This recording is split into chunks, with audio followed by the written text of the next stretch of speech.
ramai juga yang tanya berkenaan dengan tanggungjawab mencegah kemungkaran ni Kak Ustaz. Contohnya netizen bertanya, Ustazah, saya tak cegah kemungkaran, saya berdosa tak? Gitu. Jadi mungkin di sana ada kupasan ulama, cegah kemungkaran ni ada fardu kifayah, ada fardu ain. Mungkin di situlah kita nak bagi kelegaan juga kepada netizen ni, yang mereka mula rasa macam esok ni kalau Allah tanya ni nak jawab apa ni? Sebab masing-masing rasa tak mampu nak cakap pun tak mampu, nak tulis pun tak mampu. Yang ramai mampu hari ni mampu tengok. Subhanallah, silakan Ustaz. Alhamdulillah kita dengar penjelasan yang dijelaskan oleh sepasang pasangan Ustaz dan Ustazah ini yang telah menjelaskan pada kita tentang mengenai bagaimana dalam hidup kita ni ada dua perkara yang mesti sentiasa bergerak pada diri kita, iaitu amar ma'ruf dan juga nahi mungkar. Dan apa yang digambarkan oleh Ustaz Tengku sebentar tadi, bahawa bila kita tak berlakunya perkara demikian, kita akan rasa penyesalan bila kita menghadap di hadapan Allah nanti. Penyesalan inilah yang digambarkan dalam ayat yang dibaca tadi, qala rabbirji'un. Mulut kita ni akan sebut pada Allah, wahai ya Allah, ataupun sebut pada malaikat-malaikat, tolong hidupkan kembali kami ke atas dunia. Sebabnya kitanya tak buat amalan. Amalan yang patut kita buat di atas dunia ni ialah yang disebut dengan ketaatan pada Allah, bukan kita buat kemaksiatan pada Allah. Bila kita hidup di atas dunia ni, dia ada dua ni je kita buat, sama ada kita buat taat ataupun kita buat maksiat. Dalam hidup kita jangan sekali-kali kita berbuat maksiat. Bila kita berbuat maksiat, maknanya kita ni sedang melanggar perintah Allah. Dia lawan kepada sunnatullah yang Allah telah susun dalam hidup kita ini. Sebagaimana orang naik atas jalan raya, bila bawa kereta lawan arus. Bila lawan arus saja, yang menyebabkan akhirnya akan berlaku kemalangan. Kerana apa dia? Kerana lawan arus kepada sunnah. Sunnahnya yang asalnya kena mengikut arus, bukan kita melawan arus. Demikian juga hidup atas dunia ni. Bila manusia ni berbuat maksiat, berbuat kemungkaran, maknanya dia melawan arus. Yang bila melawan arus, dia bukan dia kena pada dia saja, tidak. Tetapi akan kena kepada orang yang hidup sezaman dengan dia. Yang ni yang kalau kita baca dalam Al-Quran kan, kita akan jumpa ayat Allah Subhanahu Wa Taala sebut, wattaqu fitnatan la tusibanna alladhina zalamu minkum khassah wa'lamu anna Allah syadidul iqab. Allah cerita demikian. Allah kata berhati-hati kamu dengan apa dia, fitnah yang berlaku di kalangan kamu, la tusibanna alladhina zalamu minkum khassah, yang tak kena kepada satu kelompok itu saja, tidak. Tapi Allah Subhanahu Wa Taala sebut bila kena saja azab maka habis kena. Macam kita sekarang ni, bila kena COVID misal contohnya. COVID ni tak kena kepada orang yang buat maksiat je, tidak. Tapi sedang orang yang berbuat taat pun kena juga. Orang bukan kena kepada orang pergi ke pusat malam, disko saja, tidak. Tapi kena juga pada orang pergi masjid. Sampai masjid-masjid pun ditutup. Kenapa jadi demikian? Jawabnya ayat yang Allah cerita dalam surah Al-Anfal ayat yang ke-25 tu, Allah jelaskan jelas-jelas pada diri kita. Jaga-jaga kamu. Bila berlaku saja kemungkaran, tidak kena pada kamu saja, tetapi berlaku pada di kalangan orang-orang yang lain juga. Bahkan dalam hadis yang jelas, Rasulullah sallallahu alaihi wasallam sebut pada Ummu Salamah. Ummu Salamah kata, Ummu Salamah sebut, qalat sami'tu Rasulullah sallallahu alaihi wasallam yaqul. Katanya Ummu Salamah, aku dengar Rasulullah sebut, idza zaharat ma'asi fi ummati ammahumullahu bi'adzabin min indah.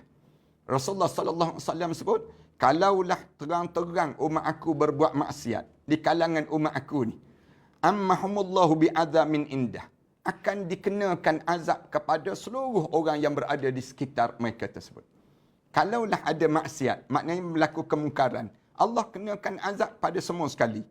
Lalu ditanya kepada Rasulullah, Ummu Salamah tanya Rasulullah, ya Rasulullah, amma fihim yawma idzin unasun salihun. Ya Rasulullah, orang yang salih pun kena juga ke ya Rasulullah? Orang yang soleh tu, takkanlah dia ni, dia sentiasa berbuat kebaikan. Dia berzikir, dia wirid, dia kemudian dia semayang. Tiba-tiba dia kena juga ke ya Rasulullah. Qala bala. Rasulullah jawab, ya, akan kena juga. Lalu aku tanya balik Rasulullah sallallahu alaihi wasallam, kaifa yusna bi ulaika? Bagaimana akan berlaku pada mereka itu ya Rasulullah? Bagaimana yang baik pun kena juga ya Rasulullah. Yusibahum ma usabahum. Rasulullah sallallahu alaihi wasallam sebut dikenakan pada mereka sebagaimana mereka yang dikenakan itu. Allah jadikan musibah ini, maknanya kita ni ustazah kena juga musibah. Kalaulah kita ni tak cegah kemungkaran yang disebut tadi. Macam yang ustazah cegah, ustazah sebut, tiba-tiba orang nak marah, tiba-tiba turun bala daripada Allah. Katakanlah turun bala daripada Allah. Apakah kita tak kena? Kita kena juga. Kena juga bala tersebut. Rasulullah kata, lalu summa yusiru ila maghfirah min Allah wa ridwan. Lalu Allah Subhanahu wa taala jadikan orang yang soleh ini sampai di akhirat dia diampunkan di sisi Allah, tapi mereka mati di atas musibah yang kena di waktu mana kamu hidup di atas dunia dahulu. Kalau kita baca dalam hadis Rasulullah yang lain pun sama juga. Rasulullah sallallahu alaihi wasallam dia sebut kita atas dunia ni macam di atas satu kapal yang besar. Rasulullah cerita pada kita macam tu kan. Kita ni semua di atas kapal yang besar. Ada orang yang di atas, ada orang yang berada di bawah. Orang yang berada di bawah ni, tiap kali mana dia nak ambil air, dia kena naik ke atas. Rasulullah cerita, bila dia naik ke atas, orang yang ke atas tu, dia akan sentiasa sebut, menyebutlah orang bawah ni, datang naik kejap-kejap, menyusahkan kita yang berada ke atas ni. Kerana nak ambil air. Lalu orang yang kat bawah ni terasa hati. Dia kata, kalau begitu, kita tak payahlah menyusahkan orang yang ke atas sana. Kerana kita ni boleh pun nak ambil air, kita tebuk je daripada bawah. Rasulullah sebut demikian. Kita tebuk je daripada bawah ini, kemudian air ni akan keluar daripada bawah ini. Katanya orang yang kat bawah tersebut. Rasulullah kata, kalaulah orang yang ke atas tak halang orang yang di bawah untuk menebuk itu, nescaya katanya Rasulullah, mereka akan ditenggelamkan keseluruhan kapal itu sendiri. Demikianlah kita. Maknanya dalam hidup kita ni, kita kena ingat di mana dalam hidup kita sebagai seorang mukmin ini, kita kena ada dua-dua. Amar ma'ruf, nahi munkar. Berdasar pada ayat Al-Quran Al-Karim, ya Allah Subhanahu Wa Taala sebut, wal takum minkum ummah. Hendaklah ada di kalangan kamu satu ummah. Yang kerja dia apa dia? Ya'muruna bil ma'ruf. Menyuruh manusia melakukan kebaikan. Wa yanhauna 'anil yad'una ilal khair. Mengajak manusia melakukan kebaikan. Kemudian wa ya'muruna bil ma'ruf. Ada dua ayat kalimah yang Allah guna. Yad'una ilal khair. Kemudian yang kedua, wa ya'muruna bil ma'ruf. Padahal benda yang dua-dua tu sama aja. Kalau kita baca ayat tu, kita akan dengar yad'una ilal khair, mengajak orang melakukan kebaikan. Kemudian wa ya'muruna bil ma'ruf, menyuruh orang melakukan benda yang ma'ruf. Ayat tu kalau kita dengar betul-betul sama aja, tapi rupa-rupanya tak. Manusia ni dalam melakukan perkara yang kebaikan ini ada dua kelompok. Satu kelompok yang perlu dipujuk, yang kita pujuk. Yang perlu kita sebut je, ringkas-ringkas je, diterima terus. Ni manusia yang senang. Yad'una ilal khair. Ada satu lagi, wa yanhauna 'anil wa ya'muruna bil ma'ruf. Kena keluar arahan untuk dia buat benda yang baik. Ini anda ingat lagi yang disyarahkan oleh guru ana waktu mana kat belajar kat Mesir dahulu. Dia kata, manusia ni dalam menyuruh benda yang baik ni, perangai dia ada dua. Satu yang mudah masuk, satu lagi kena peleping dulu, baru dia masuk. Itu cara demikian. Selagi mana kita tak ping dia tu, dia tak sedar. Dia masih lagi hanyut je dalam hidup. Itu. Yang ketiga, baru Allah Subhanahu Wa Taala sebut, wa yanhauna 'anil munkar. Cegahlah kamu daripada perkara yang mungkar. Lalu Allah gambarkan orang yang ada tiga sifat ini dalam hidup dia.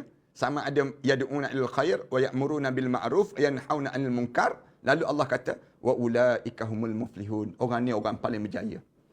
Orang paling berjaya ni ustazah, bukan orang yang rumah besar. Kita kena faham. Bukan orang yang kereta mewah. Orang yang berjaya ni bukan orang yang hidup dia dalam keadaan yang dia memiliki handbag yang mahal. Dia memiliki yang disebut dengan perhiasan-perhiasan dalam hidup dia. Tak. Tapi orang yang paling berjaya di atas dunia ni, orang yang ada 3 sifat tadi yang disebut oleh Allah Subhanahu Wa Taala. Di antaranya yad'una ilal khair wa ya'muruna bil ma'ruf wa yanhauna 'anil munkar.